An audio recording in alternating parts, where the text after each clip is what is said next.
আসসালামু আলাইকুম কৃষি বন্ধুরা, আশা করি সকলেই ভালো আছেন। আজকে চলে আসলাম আপনাদের মাঝে নতুন একটি ভিডিও নিয়ে।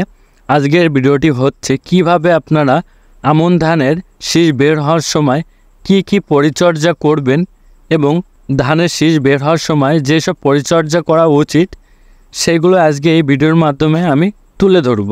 পুরো ভিডিওটি দেখতে থাকুন এবং পুরো বিস্তারিত জেনে নিন।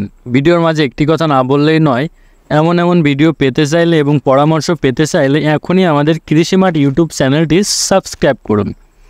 চলেন শুরু করা যাক। কৃষি বন্ধুরা, আমন ধানের শীষ বের হওয়ার সময় সঠিক সেচ ব্যবস্থা দিতে হবে।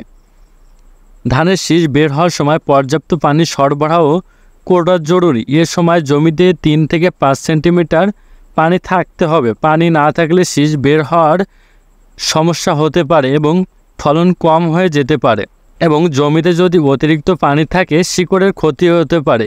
সেই জন্য 3 থেকে 5 সেন্টিমিটারের বেশি পানি রাখা যাবে না, এবং এর থেকে বেশি পানি থাকলে ধানের গাছ দুর্বল হয়ে যেতে পারে। তাই অতিরিক্ত পানি যেন জমিতে না থাকে সেদিকে লক্ষ্য রাখতে হবে। কৃষি বন্ধুরা, পোকামাকড় ও রোগবালাই।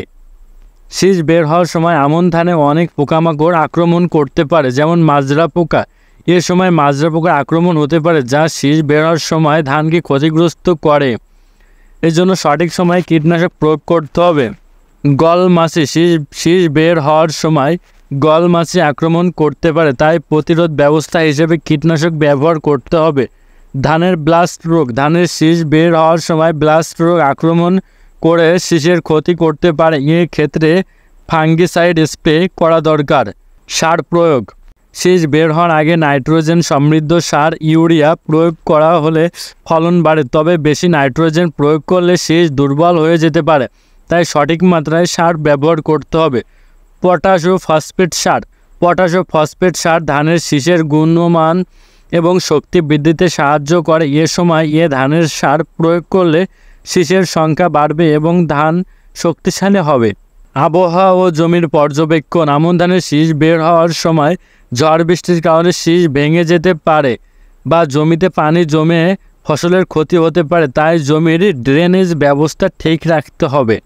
গরম ও ঠান্ডা আবহাওয়া। শীষ বের হওয়ার সময় আবহাওয়া শীতল থাকলে ফলনের ক্ষতি হতে পারে, তাই শীতল পরিবেশে সঠিক সময়ে পানি সরবরাহ এবং সেচের মাধ্যমে তাপমাত্রা নিয়ন্ত্রণ করতে হবে।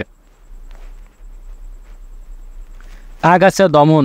ধানের শীষ বের হওয়ার সময় জমিতে আগাছা উপস্থিত থাকলে তা ধানের পুষ্টি শোষণ করতে পারে এবং ফলন কমিয়ে দিতে পারে। তাই এ সময় আগাছা পরিষ্কার করে জমিকে আগাছা মুক্ত রাখতে হবে যেন আপনার ধানের ক্ষতি না হতে পারে।